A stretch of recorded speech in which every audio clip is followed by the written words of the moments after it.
We do not have Scotty Scheffler. We do not have Rory McIlroy. We do not have Xander Schauffele, but we do have Akshay Bhatia. That'll get the juices flowing, Nick. Welcome, everybody, to Tea Time. I'm Andy from WagerTalk.com, being joined, as always, by my fellow golf betting expert, Nick Borrman. We do have the 313, though. That is something that we can all look forward to. So let's try it. Let's try and get excited about a potential $313,000 prize.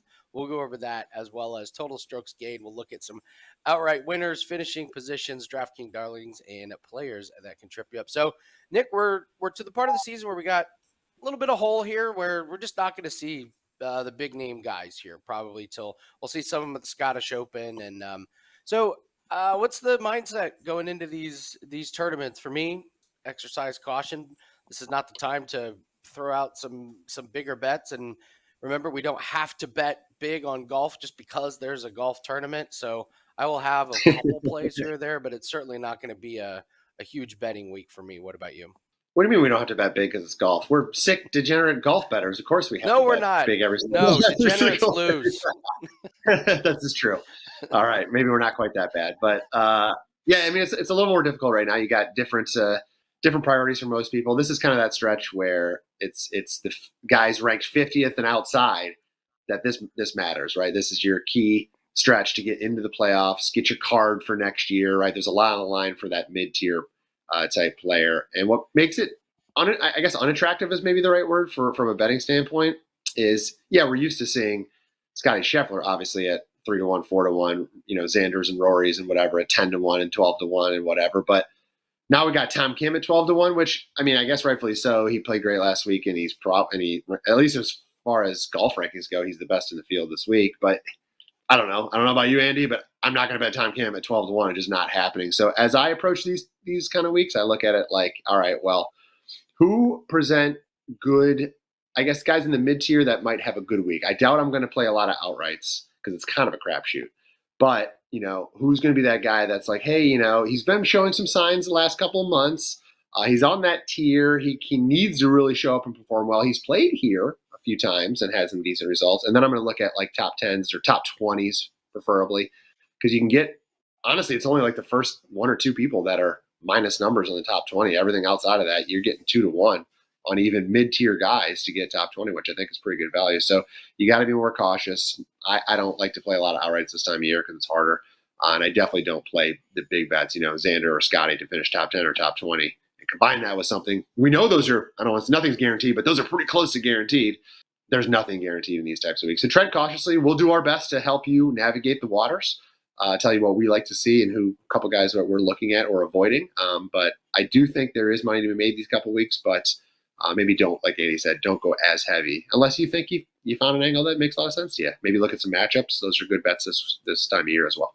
Yeah, I mean, you have guys like Aaron Rye that are top 10 priced Yeah. guys, I guess the other thing you could do is you look at this field and you're like, all right, who's played in the top 40 in the elevated events?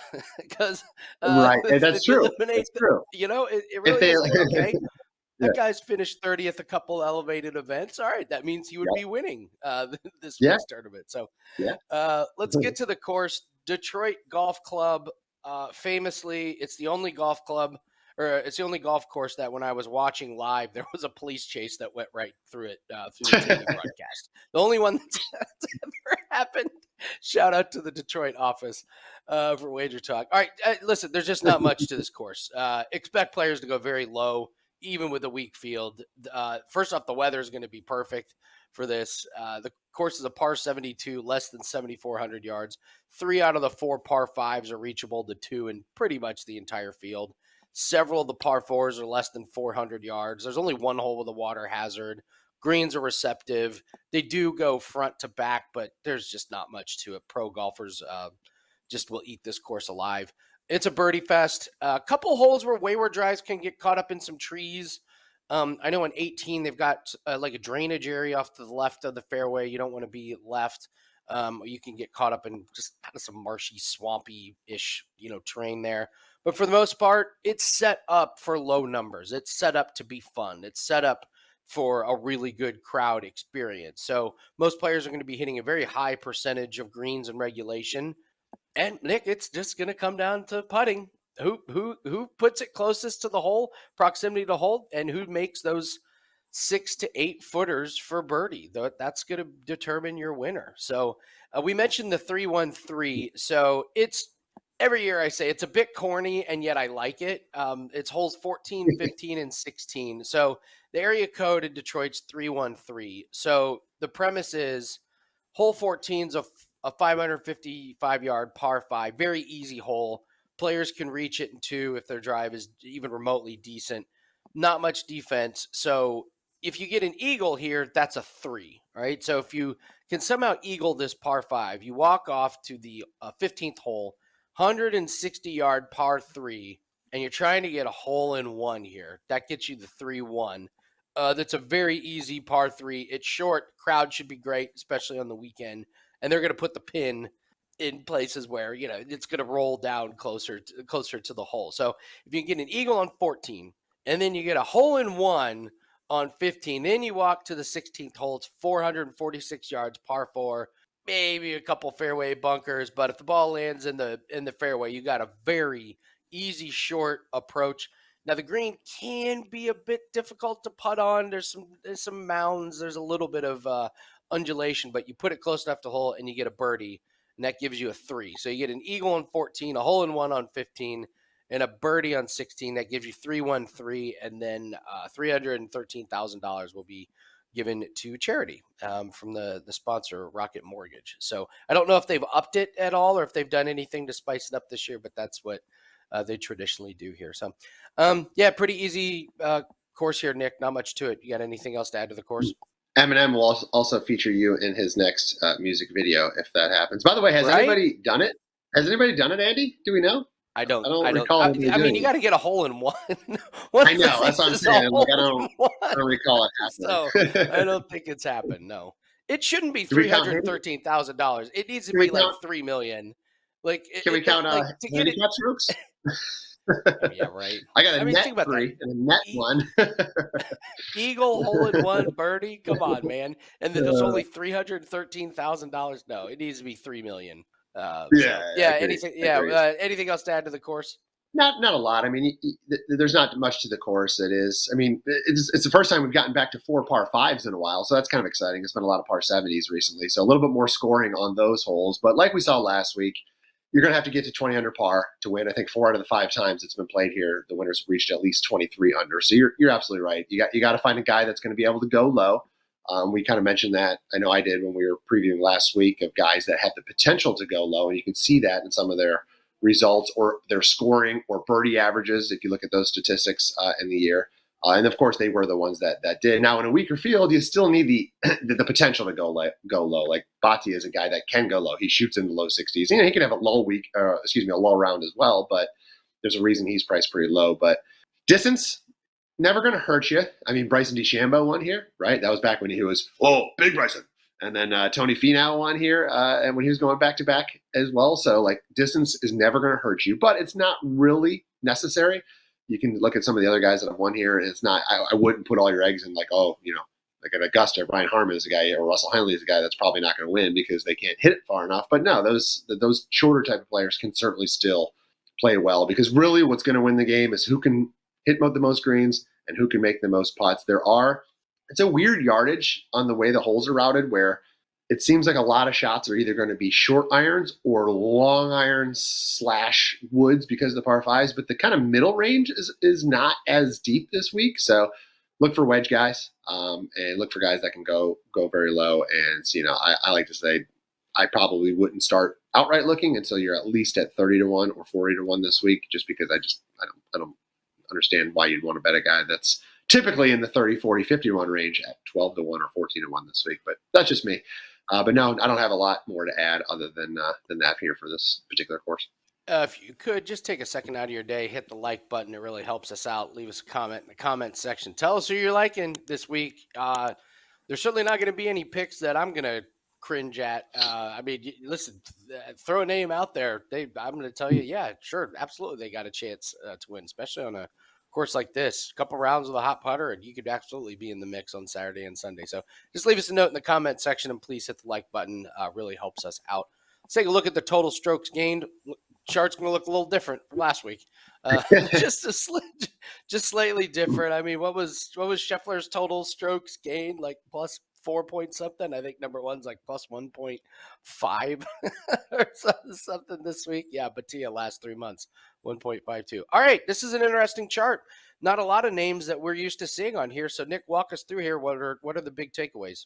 The first big takeaway, Andy, is that I had to change my shading parameters, the green shades you see on the screen for this tournament, because when I typed in all the numbers after last week and left the same parameters, everybody was in the red, because you're right. Scotty Scheffler was over 3 and over 4 on some of these, and everybody else was, high 2s or 1s. So everybody looked red this week. So I'm like, all right, I gotta change that. So it just gives you an idea of the drop off here as far as consistency and ability. But we still got some good players in the field. No surprises, I don't think, here as far as the order of things. This is over the last 12 months. This is the top 10, and it's very similar to what you're going to see on the odds board. The only thing that I kind of try to look at here is, maybe somebody that's not getting any love. Like you go at the very bottom, I put him in the notables. Robert McIntyre, horrible in the last 12 months. Obviously has a recent win at the Canadian Open, beating Rory and playing very well over the shorter period of time. So I like to look at these events where it's the potential of the golfer, right? The guy that has shown some life, has shown some love. Maybe he doesn't have that first win yet, or maybe has won, but has shown that he can get close to the top and has done it with a little bit of consistency, at least in the short term. So I actually think a little bit here, the 3-month window may be a little bit more important than the 12-month window. And I don't usually say that because long term you can see up in the green bar at the top, we've gotten a lot more of the top 10 winners recently, and we're at 62 of 112 tournaments since 2022. So 55% of tournament winners have been in this top 10 graphic. But I think over the last 3 months might be a little bit more important this week. If you're wondering who's leading that, Bhatia is leading it at 1.52. Some of the others that are in the top 10, that's why I added McIntyre. He was in the top 10 in the last 3 months. I think he ranks number 4. But not every single person in the top 10 is in this graphic because it's ordered by the 12-month window. But anyway, no real surprises here. But I think there's a couple guys I'm eyeing in this graphic, mostly because of their shorter term kind of play more than their long term play. But wish I could add a lot more, but that's kind of where this shakes out for this week. Yeah, I mean, you got to do your due diligence and find out who's been playing good. I actually took a look back at some of these guys who have played in some of these lesser events, non-elevated events, and who's had some success. I kept coming back to Min Woo Lee. I've been critical of him. Yep. Listen, the last kind of lame event he played in, he finished second. I kind of laugh like, why is he so overrated? I actually kind of like him this week, and actually not kind of. I do like him this week. On DraftKings for final finishing position, where they pay out on ties, you can get Min Woo Lee at plus 105, top 20.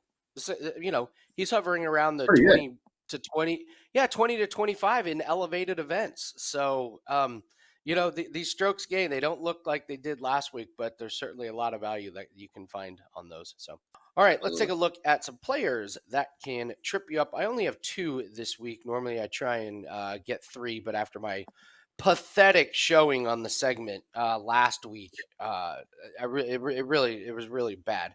Let's take a look at a couple guys I think can trip you up. And we got to start with Rickie Fowler, defending champion Rickie Fowler here.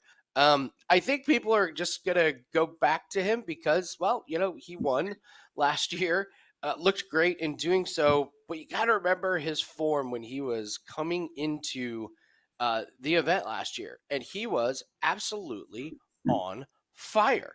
This was a guy that had finished inside the top 15 in 8 out of 9 tournaments. So he was playing some of his best golf in a long, long time. He comes in and he gets the win. And I think he's just going to be really, really overvalued this week.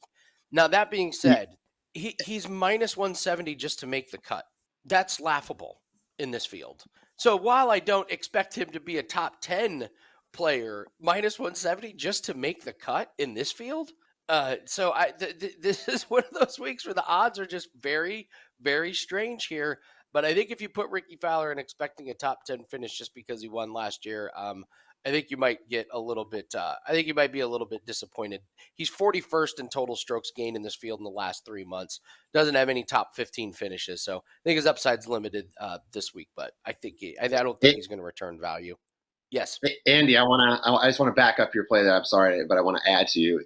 This win at Detroit last year is his only. That's the last time he finished in the top 15. So that just backs up your story of he hasn't had a good result since then. And he actually played well last week. He had the good start, ended up I think 20th or close to that, but top 15. This was his last one a year ago. So sorry, keep going. But I just wanted to confirm your suspicions. Yeah, but again, like that was last week elevated event. Take out the best 40 players from last week. So again, I don't think he's returning top 10 value, but minus 170 just to make the cut. Absolutely. That might have my attention on that one. So Will Zalatoris, we have to keep talking about. Big name in this field. This is not his type of course. We've talked about this a lot, how he thrives on the tough courses. Good ball striking, but his putting has been atrocious this year. And it is interesting. The back surgery, it appears that it's really affected his putting the most. Minus 0.46 strokes gained putting the last 3 months. And as we talked about, this is a birdie fest. You have to putt well. And if you're putting minus 0.46 strokes gained, this is a big name guy that I think could miss the cut. If you can't get the putter going and everyone else around you does on this easy course, and you're not making a ton of birdies, you're going to be dangerously close to that putt line. He's priced as the 8th most expensive player in the field. I see very, very little chance of him returning value. So this year is just basically a get right, get healthy year for Zalatoris. He's had a couple of good finishes, but I just don't expect one. This course just it's not his type of course. So Rickie Fowler, Will Zalatoris, those are my 2 bigger name players that I think can trip you up this week. Let us jump here, Nick, let's do an outright winner. And you got some interesting names to pick from. Like we said, guys, leave us a comment. Tell us who you like for an outright winner. There are a ton of guys with the potential to win this week. Nick, who's one guy that you have looked at? Yeah, there's always, the Canadians in general there's always one of them that's like in the top 5, right? Is it Corey Connors? Is it Hadwin? Is it Nick Taylor? Is it Taylor Pendrith, right? One of them's always playing well, and it's like trying to figure out, I usually am always wrong as to which one it's going to be. But I've been watching Pendrith, recently, and I almost pulled the trigger on him last week, but he's just somebody I've been watching for a couple of weeks now. He's playing very steady. He obviously had that win at the CJ Cup, Byron Nelson, and since his tie for 11th at the Corrales Punta Cana Championship, he's finished inside the top 25, Andy, in 7 of his 9 starts, including a tie for 16th at the U.S. Open. Obviously, very good finish there. Because of that, I mentioned the short-term factor here this week and who's playing well in a very, very short term versus the longer term. He ranks 3rd in this field in total strokes gained over the last 3 months in this field, which is obviously very good. He's got the right profile, I think, to contend here. He does hit it a long way. He ranks 15th in driving distance. It's not the most important attribute, but never going to hurt you. Very few, though, can roll the rock better than him. You mentioned putting and Zalatoris not being something that should be in the same sentence. This should be in the same sentence with Pendrith because he ranks 4th this season in strokes gained putting. So the guy can roll the rock and he can get hot with that thing and make a bunch of birdies. He also ranks 15th in proximity to the hole from 100 yards and in. And if he's bombing his driver, he's going to have a lot of shots right at that 100 number or less. And that's going to give him a ton of scoring opportunities. And he's proven he's one of the better ones on tour for being able to stuff a short wedge and then convert that into a birdie. He's been making birdies and putting up low scores all year.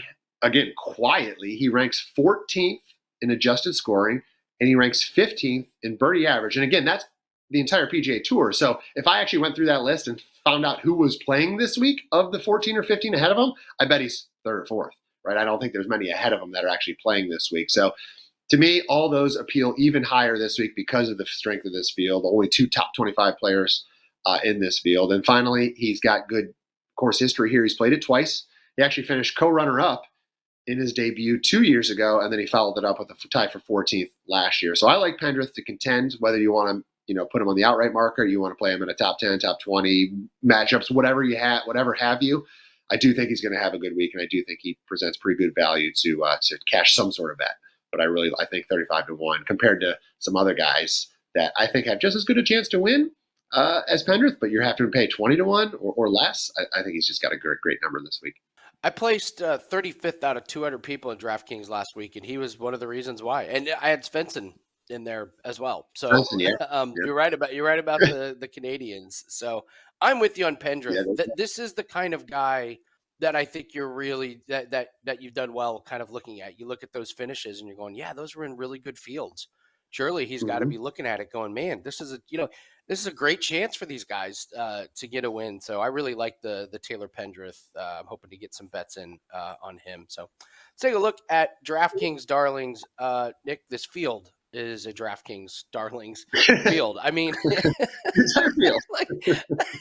like some of these guys are at these prices are just like, wow, I got to pay $8,900 for Maverick McNeely. All right, so let's dig deep here. Let's dig deep and let's find these darlings. We'll start with Tyler Duncan at 6,000.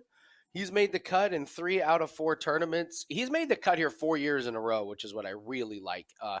It's not pretty. Tyler Duncan at 6,000, not pretty, but if we get him through to the weekend, this is a steal. If you get someone at 6,000 in DraftKings to make it through to the weekend to get your weekend points, you've done very, very well. So Tyler Duncan is 6,000 is how I'll start out. Cameron Davis at 7,200. He just loves playing here. He's finished 17th, 14th, and 1st the last 3 years. He's made the cut in 13 out of 17 tournaments this year. I think he's got upside. This is what we love about Cameron Davis here is, not the best finishes this year, but he just really likes this course. So 7,200 on a former winner that has top 10 upside. Yeah, absolutely. Sign me up. So Cameron Davis at 7,200. And then I have to bring up Mark Hubbard. I'm going to roll the dice with him at 7,700. Well, here's what's terrifying about him, Nick. He's missed the cut 3 years in a row here. So why are we going to play Mark Hubbard at 7,700, who's missed the cut 3 years in a row here? Well, this is a different year. He's made the cut in every tournament this year. Every single tournament. Get out of here. Yes, Mark Hubbard. Our boy Mark Hubbard. So I'm going to go, you know what? The streak cannot end at the Rocket Mortgage Classic at the Detroit Golf Club. It just can't. It cannot end here. So if we can get Mark Hubbard to continue the streak, yes, then we'll go with Mark Hubbard at 7,700. Tyler Duncan, Cameron Davis, and Mark Hubbard. Those are your DraftKings darlings, and the rest of the lineup can be found on the article over at wagertalk.com. It's on the news page. Also, it'll be a digital download on my profile page. So, yeah, it's pretty crazy, man. And it's not like Mark Hubbard has only played in 4 tournaments. What is it, 16? He played the PGA Championship, played the U.S. Open. So he's been doing it this year, man. Only has 1 top 10 finish, but in this field, listen, I'll take it. So, it's the DraftKings Darlings tournament for sure. So, all right, let's take a look at a finishing position. I believe we're going to be looking at a top 20. It's a guy we already mentioned, and he's having a very Colin Morikawa-esque season. Remember the last couple of years when Colin Morikawa, you either bet on him to miss the cut or to finish in the top 10. It was like there was just no in between. I like where you're going with him. Should set up well. Who do you like for a top 20? Yeah, I mentioned him before, and you're right about his finishes with Bobby Mack. He came from, I guess maybe not for us, but for a lot of people, kind of came out of nowhere. To win a couple weeks ago, beating Rory at the Canadian Open. But it's not really out of nowhere. The guy's been playing well. This is his first full stint on the PGA Tour. He's been playing well for years on the DP World Tour. It's actually his 4th win worldwide, so it's not that surprising. But, he had an off week the following week, and understandably, he just got his first PGA Tour win, and then, of course, he goes and plays the U.S. Open. Those conditions were just ridiculously hard. So he missed the cut. Whatever. I don't care. It doesn't bother me at all. He rebounded last week, though, tied for 16th at the Travelers, where just like we saw that we're going to see this week, you need low scores to contend. So that's very it gets me excited to want to back him again this week. He's also got strong finishes in this, again, the short sample size, the 3-month window we're looking at. He finished tied for 8th at the Zurich, yes, the partner event, but he also finished tied for 13th at the Myrtle Beach Classic. We know that was an alternate field or an alternate tournament that week, so it was definitely another weak field. Tied for 8th, though, at the PGA Championship. Obviously very good field, but unlike a normal major, that required low scores, and he finished in the top 10. And like Pendrith, McIntyre kind of has a similar skill set. He hits it a long way. He's a very good putter. He ranks 4th in total strokes gained over the last 3 months. Pendrith was 3rd, I believe. So I guess those are just the statistical profiles I have made my bed with this week. But Bobby Mack, another guy I'm going to be betting. I like him as a top 20. You can get 2-1 on him to finish that. You can look at him in other ways too. And I'd be fine with an outright play on him, matchup play. I don't know what yet who he's up against, but I think he's going to have another good week. He's shown he can go low when the tournament requires you to go low, and he's been pretty consistent over the last 3 months. So I do think he's one of the better players in this field. So Bobby Mack, maybe we'll catch a little 2-1 on him, and maybe he'll go further than that. Yeah, absolutely. And I think you're doing it right there, trying to get that plus money on top 20. There's really no reason to mess with like a top 40 or anything. You're betting on him to do great or not that well. So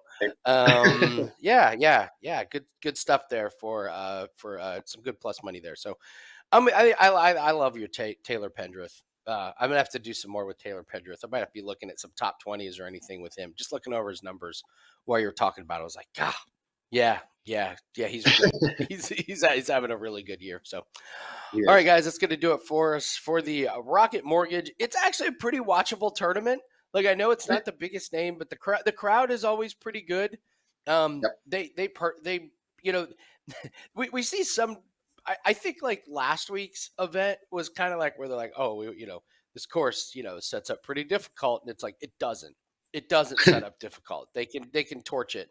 This is an event where they want guys to go low. Like it's fun. Like they want to see like really, really good, let loose and let's try and go for 25 under. So I find myself just kind of enjoying watching this event. So just don't think just because there's not a bunch of big names not in this field that it's not a pretty watchable one. All right, that's going to do it for us. Thanks everybody. Please hit the like button, leave us a comment below. Good luck on all your bets, and we will see everyone next week on Tee Time.